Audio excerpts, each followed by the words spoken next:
Scene 5 of Snow White and the Seven Dwarfs by Jessie Braham White. In the house of the 7 dwarfs. The room is the same as before, but quite transformed by Snow White's housekeeping. It shines with cleanness. There are white coverlets on all the beds, curtains at the window, and flowers on the window-sill. Snow White's silver dress has been carefully put away, and she wears a little frock made of squirrel skins and trimmed with bright leaves. It is early in the morning, and the dwarfs are just starting off for the day's work.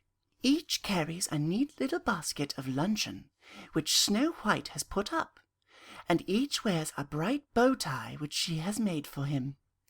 They are so proud of these ties that they have parted their beards over their shoulders to show them. Snow White has just finished tying Quee's bow.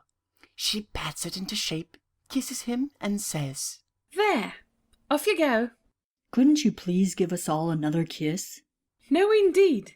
Just one? Not one. A little one?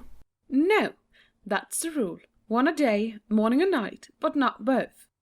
You see, none of us ever, should I say ate or tasted a kiss till you came, so perhaps we are a little eager about them. I should say you were. Why, you're perfect children about kisses and games. That comes of our being dwarfs.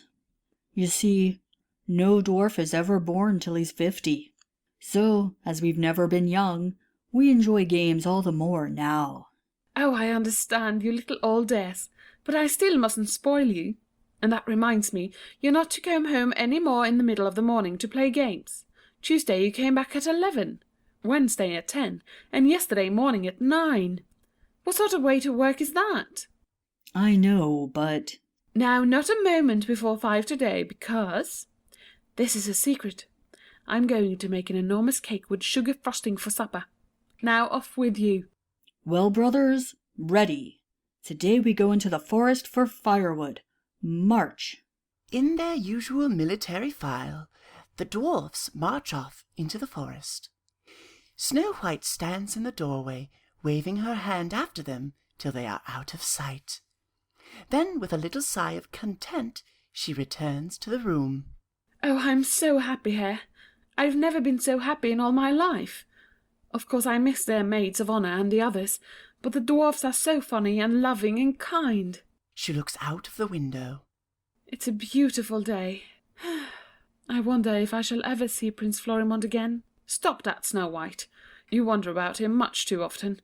Remember, you're not a princess any more, only just a housekeeper to the 7 dwarfs. You must forget all about the other things. To work. Now for that cake. She fetches the mixing bowl. As she does so, the little brown bird that guided her through the forest flies to the window, perches on the sill, and gives his call. Ah, my little brown bird, back again for your morning crumbs. Here they are. She scatters the crumbs, but instead of eating them, the little bird breaks into full song. Not hungry? Just come to sing for me? You dare. The song is so merry that she dances a step or two. Whenever you sing, brown bird, I feel like dancing. But I do need somebody to dance with. The dwarfs never can learn. Just then she spies a big white butterfly that is fluttering gaily by the window. Oh, there's a big white butterfly. I wonder if it would come and dance with me. She runs to the open door and calls. White butterfly, will you come and dance with Snow White? Oh, it's coming, it's coming. Sing, little brown bird. The butterfly is coming to dance with me. And indeed, the butterfly does follow her into the room, and flits about here and there, now just within her grasp, now high over her head. And Snow White, now pursuing it, now letting it follow her, does contrive a little romping dance with her new friend. And all the time the little brown bird sings lustily on the window-sill. Suddenly the brown bird stops singing and flies away, and the white butterfly darts to the door and flutters up among the tree-tops. Oh, don't stop, little bird. We want to go on. Where are you going, white butterfly? They've both flown away. They seem frightened. She turns to see what has frightened them. The queen, disguised as the peddler woman, is leaning in at the window. Snow White's hand springs to her heart. Oh, Did I frighten you, dearie? No harm in an old peddler woman. you did startle me. So that's the way you pass your time in the forest, is it? Singing and dancing? What a thing it is to be rich. But I'm not rich. I suppose I'm very poor now. I've come a weary way. I'm that worn and footsore. Oh, do come in. I'm so sorry. Entering, Thank you, dearie. I'll just bar the door behind me for fear of the rheumatic draughts. I've been wandering days and days in this forest, and never met a soul to buy the least trinket of me. I'm afraid I don't think a deserted forest is a very good place to sell things. But you will buy some little thing, my pet, some pretty little thing. I'm awfully sorry, but Don't any of my pretty things tempt you? And cheap? Really costs more to sell 'em than they're worth. Look, sweetheart. Here's ribbons and laces and gentlemen's braces, a feather as white as foam, a chain and a locket, a purse for your pocket, and oh, what a beautiful comb! Just see what a beautiful comb! Here's bangles and spangles, a bracelet with dangles, a necklace with beads from Rome, an outfit for cross-stitch, the egg of an ostrich. But oh, what a beautiful comb! That comb, a really magnificent comb. Here's powder and patches and lucifer matches, a motto with home sweet home, and trimmings for frockings and stockings with clockings. But nothing so fine as this comb. This comb, just look what a beautiful comb. they're very attractive. But I've no money. Now that's too bad, dearie. I don't hardly feel as if I could go without leaving some little thing behind me. Rather make you a present, so I would. Oh, I couldn't take a present from you. I ought to be giving you something instead. You gave me kind words and bid me in friendly. I'll tell you what, if you've no money, I'll make you a free gift, sweetheart. I couldn't really. I'm set on it, my lamb, set on it. Name your choice, and yours it shall be. Well, since you're so very kind, I'll take that spool of thread. Spool o' thread, indeed! Would you mock a poor body? Now, what do you say to this comb? That? Why, that's the finest thing you have. Just why I give it to you, my dear, and the lovely it will look a-shining in your black hair. shrinking away. No, no, I couldn't take anything so valuable. Come, dearie, just let me put it in for you, and then if you don't like the look of it, well, I'll say no more and be on my way. I should like to see how it looks, just for fun. That's my pet, that's my sweetheart. Now sit you down, Snow White sits on a stool. and shut your eyes so you shan't peep till it's in. Are they shut? Yes, tight shut. Then here goes. She puts the poisoned comb in Snow White's hair. For a moment, Snow White does not move. Then, with a little moan, she rises, swaying. Oh, my head, my head. She tries to put her hand to her head, but suddenly she totters, falls in a heap on the floor, and lies quite still. The peddler woman watches her for a moment, then cries exultingly, Aha! So, my dear stepdaughter, Queen Brangomar laughed after all. Now to count to 100 while the poison works. 1, 2, 3, 4, 5. What's that? Steps are heard outside the little house. They come nearer. There is a knock at the door, and Blick's voice is heard. Snow White, it's us, the Dwarfs. Open the door. The dwarfs! They'll tear me to pieces if they find me here. I must hide her. Where? She looks about for a place to hide Snow White, and seeing no other hope, drags the big table over her, and pulls the tablecloth down to hide her. Meantime, the dwarfs knock more and more impatiently. Please open, Snow White. We haven't come back for games, honestly. We want to go down into the mines again. The peddler woman crouches along the wall, looking for some means of escape. Snow White! Snow White! Snow White! Brothers, there's something wrong. The window. The dwarfs run to the window and look in. They spy the crouching peddler woman. Realizing that she is caught and ducking and curtsying. Oh, it's you, my little gentleman. Open the door. Yes, indeed, your honours. At once, your honours. 21, 22, 23, 24. Quickly, I tell you. Yes, your honours. She throws the door open. The dwarfs rush in fiercely, their little knives drawn, and surround the peddler woman. What are you doing here? Where is Snow White? Safe and sound, my little gentleman. But I've scarce breath to tell you. Just give me 30 seconds, or 31, or 32, or 33. What are you mumbling? I was passing with my basket o' wares. Blick makes a threatening gesture, and she hurries on with a little cry. Just passing, when your sweet little lady calls me to step in. Where is she now? She stepped into the forest on an errand and bid me mind the house till she got back.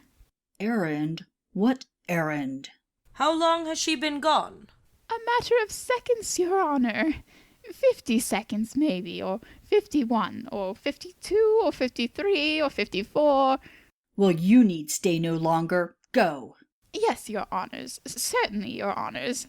She goes curtsying to the door, but turns to say, Could you tell a poor peddling body how far it might be to the next town?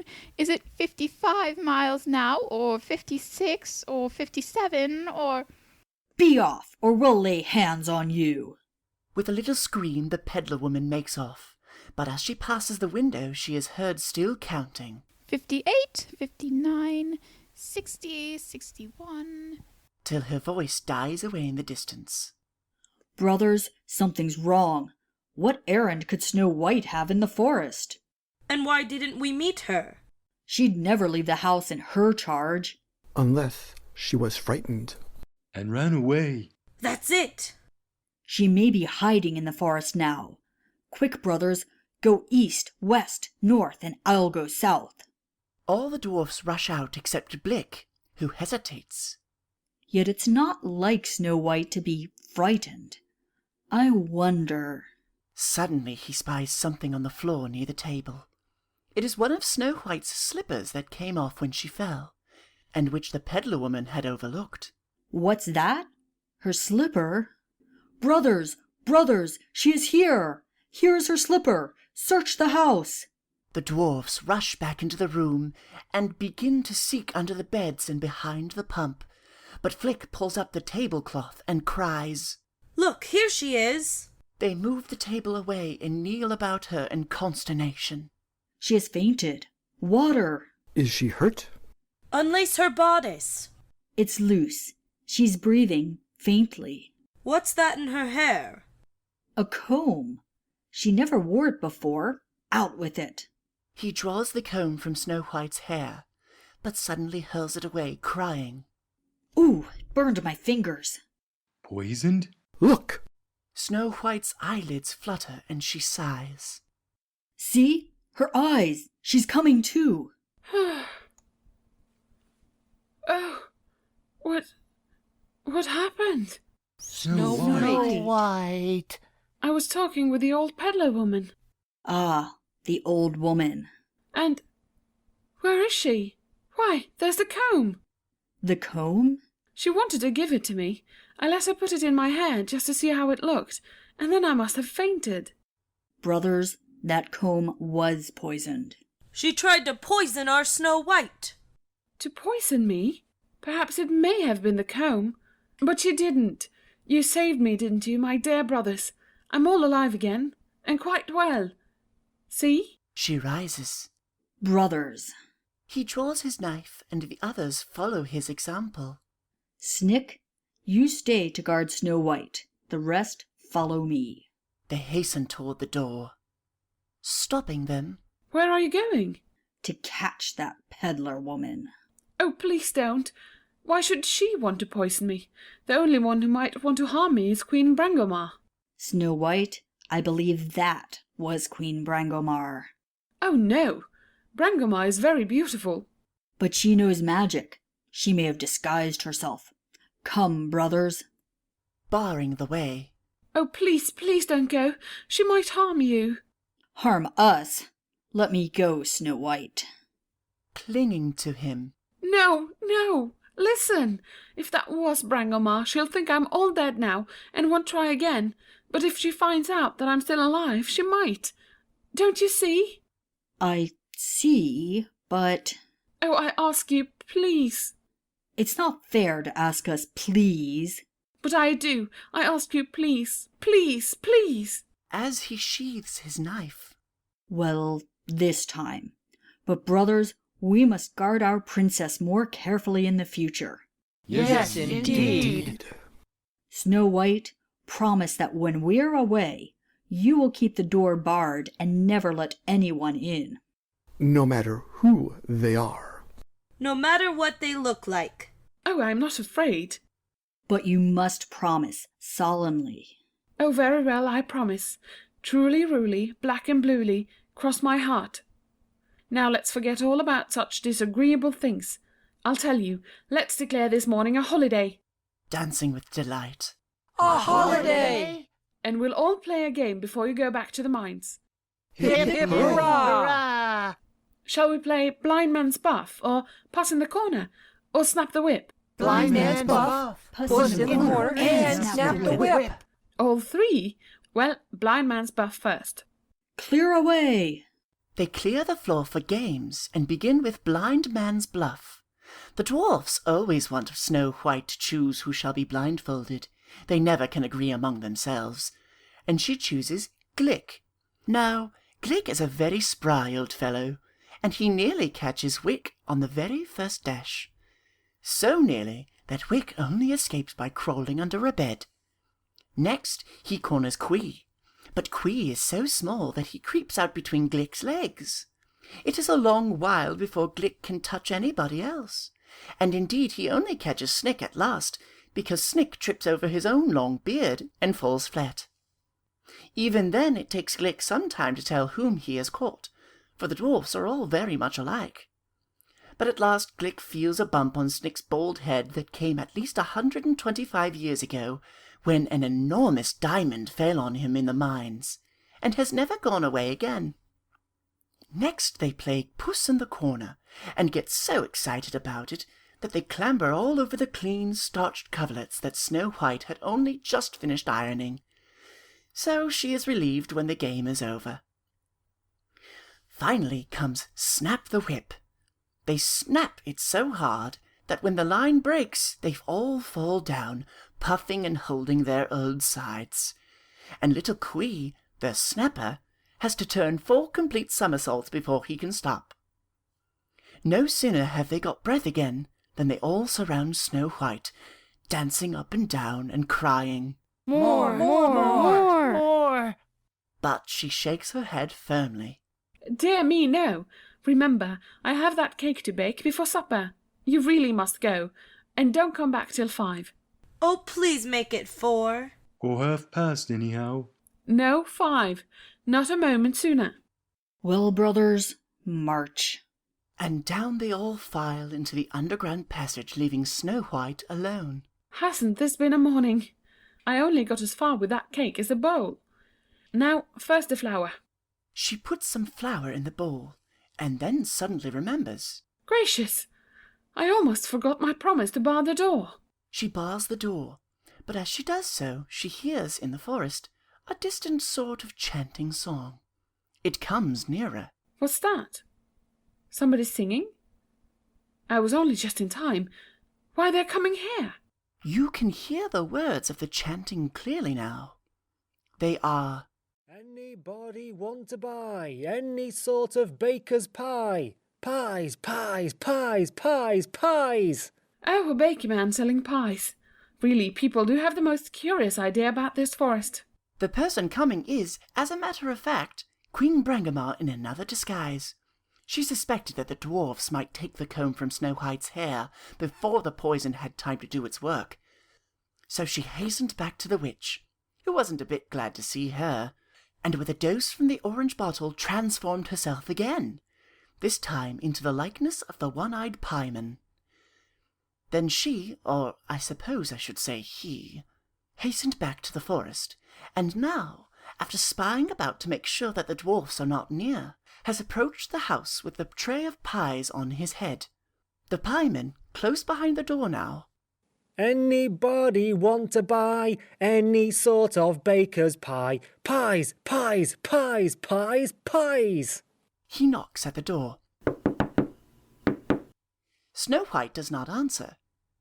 The pieman goes to the window and looks in. Hello, didn't you hear me knock? I'm sorry, but I can't let you in. Oh, cooking, I see. Just ready to mix, eh? That's my line of business. Baker. Pies, all kinds.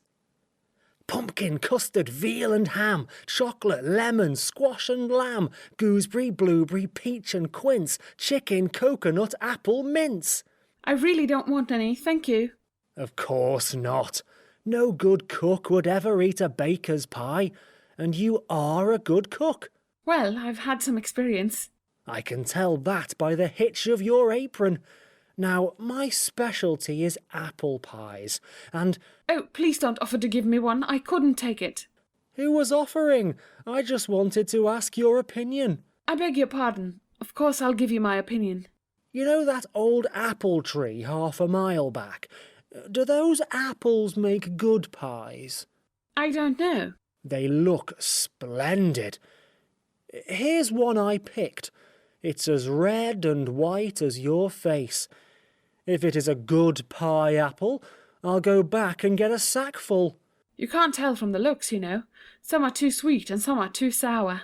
Well, taste and we'll compare opinions. You eat the red half and I'll eat the white. He splits the apple in two and tosses the red half through the window into Snow White's apron. Catch. Just right to me. Sweet and sour. Snow White starts to taste her half, but then, with a faint suspicion, she sets it down and says, Thank you, but I don't eat between meals. What, temper touchy? Well, I don't blame you. Often feel like that myself on baking days. But this tastes to me like a prime pie apple.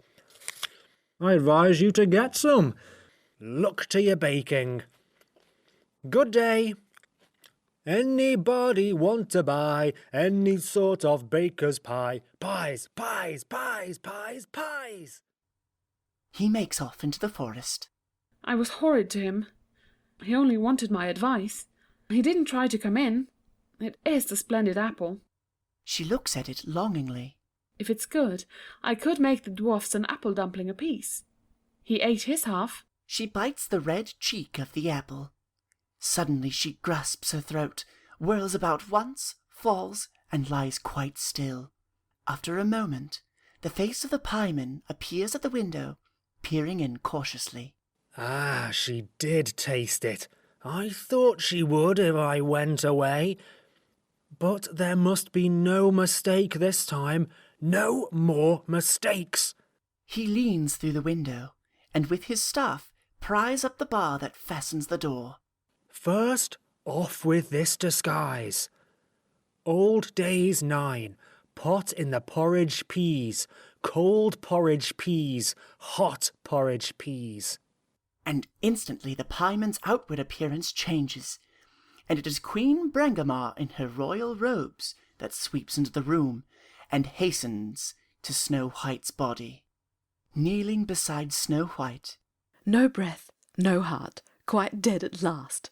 This time, my lady, white as snow, red as blood, and black as ebony, the dwarfs cannot wake you, but I must hide that. She picks up the apple. They mustn't trace me. Then rising, she strides to the door and cries, Now, you wretched little dwarfs, you miserable little gnomes, you moles, you earthworms, bring her to life this time if you can. I defy you. Queen Brangamar defies you. She rushes off into the wood, crying as she goes. Dead at last! At last! At last! Hardly has the queen's voice died away when the stone over the underground passage is lifted, and Blick appears.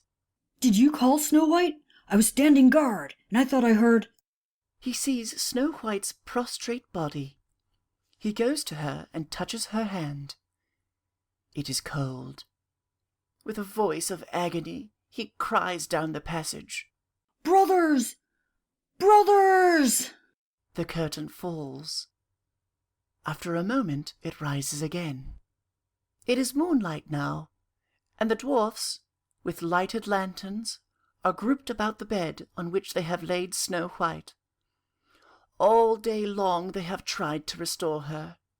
They have bathed her face with water and wine, and fanned her, and chafed her little hands and feet, but without avail.